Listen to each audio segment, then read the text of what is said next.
Hey folks, Josh here from Sports Headquarters. Welcome back to another video. Today we're talking about walleye fishing. We've been doing a lot of bass recently, but I know there's a lot of you guys and girls that love to walleye fish, so today we're talking about that. We're going to be discussing some of my favorite trolling baits to target walleye and some of the different brands and options that we carry here at Sports Headquarters. All these baits are going to be linked in the description below, so you can shop online on our website at sportsheadquarters.ca. Let's get in the video. Alright, so trolling is a great way to target walleye for a few reasons. First off, if you're fishing a new body of water, it's nice because you're always covering new water. You're not sitting on a hump or off a point jigging in the same spot where the fish may or may not be. When you're trolling and you're on a new lake, you can cover lots of new water. If you're doing some mapping, some auto charting on your Humminbird or on your Garmin, whatever unit you're using, you can be covering water, fishing at the same time. Another thing too is, depending on if you're fishing on a hump or on a reef, you can go back and forth on a spot, have multiple rods of water, and you can go with or against current. It's just overall a great way to target walleye, and you can catch a ton of fish. So firstly, one of my favorite baits is the Berkley flicker shads, and those are these right here. I'll show you one of my favorites right here in the number 7 size. These are a great bait. They're quite inexpensive, around that $7.99 to $9.99 mark, and they come, as you can see, spread this out a bit, in a ton of different colors and sizes, all the way for some micros, if you're fishing some even other species with this, you know, some panfish or something, all the way up to some big ones like this to get you down a little bit deeper. Everyone's got a rating on it. So for example, this one here is 9 to 10 feet. This one here is 11 to 13. Kind of depends on the lip. Once again, lots of different colors. Usually for some clearer water, you want to go with a more natural presentation. So something like this, where it's like a black and whites on the bottom.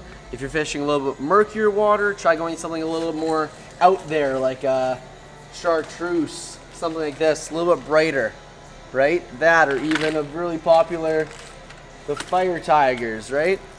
Those work really well. So the flicker shads are a great bait, and they do have a couple variations too. So, and here's one of their variations. This is their flicker minnow. So as you can see, compared to the shad, right, the shad's a little bit fatter, a little bit taller, versus the minnow's a skinnier version. These have a lot more holographic paint jobs to them, as well as some different colors that aren't offered in the flicker shad. But just another great bait. Once again, in our description, link below. Let's go on to the next bait. Okay, and depending on what time of the year you're trolling in, for example, a lot of the time in fall time, the walleye tend to go a little bit deeper into like that 20 to 25 foot mark, and a Rapala Tailor dancer is kind of like a staple when it comes to that range. So those are these if you've never seen them before. Awesome baits. The nice thing with these, for example, you look up top at any Rapala and it shows, that focuses, up to 20 feet of water. Now depending on what size you go with, that's a size 9, you have a size 11 here, that's going to go up to 30 feet, right? So depending on where you're trying to target the fish, where you're seeing the marks on your sonar, you can then determine which lure to use to get down to the proper depth. For things like these, the crankbaits, the deep divers, you usually want to go a little bit faster on your boat. So for example, 2 to 2.5 miles per hour can help get you down a lot faster and keep that bait down. Another little tip is if you're using a braided line, there's no stretch, it cuts through the water a little bit better, so you actually might achieve a little bit better than what the lure is rated for, compared to a mono, for example, that stretches in the water, is a little bit thicker, so it actually weighs it back. You may not be able to achieve the actual depth that the lure is rated for. So just a little quick tip there.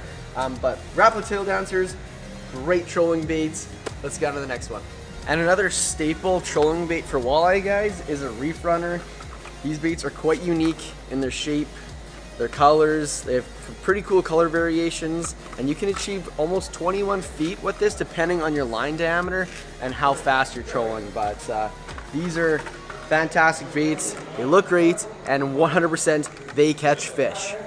So the crankbaits and trolling deep divers is a little more of an aggressive presentation. Obviously, they're louder, you're trolling them a little bit faster, and sometimes the walleye may be a little finicky and they're not wanting to commit or chase after that bait. They want a little bit more of a slower presentation. And that is when a good old bottom bouncer like this and a spinner rig come into play, quite heavy. Now with things like these, what you're using is either a minnow or a crawler. Right here I have two crawler harnesses, one from Northland and one from Berkley, and these are trolling quite a bit slower. So like 0.6 to 1 mile an hour, roughly. Kind of, you got to give it a little bit of a feel how the fish are reacting. If you're catching a few, if you're not, try adjusting your speed a little bit.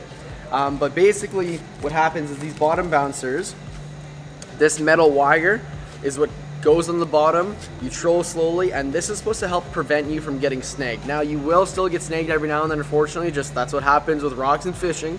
But this is gonna go down between the rocks, and on each one of these there's about 3 feet of line. Now you're gonna connect that onto this swivel right here, and after you connect it, this is gonna sit about 3 feet behind. So imagine this is on bottom, this is 3 feet behind with a crawler, which we also sell here at Sports Headquarters, and it's just gonna troll behind nice and slowly, give it it's a live bait, so they're used to it. They've probably eaten a crawler or a minnow before in their lives. So a little bit more of a finesse presentation to troll for walleye, but also a great fish catching machine. And we have lots of different sizes of bottom bouncers, lots of different colors of spinners here at Sports Headquarters. Alright folks, that is going to wrap up that video on some trolling tactics for walleye. If you have any questions at all, leave a comment down below or phone us at the shop. All the baits I mentioned in the video will be linked in our description, so go on over, shop, pick some new baits, and catch some more fish. We'll see you in the next video.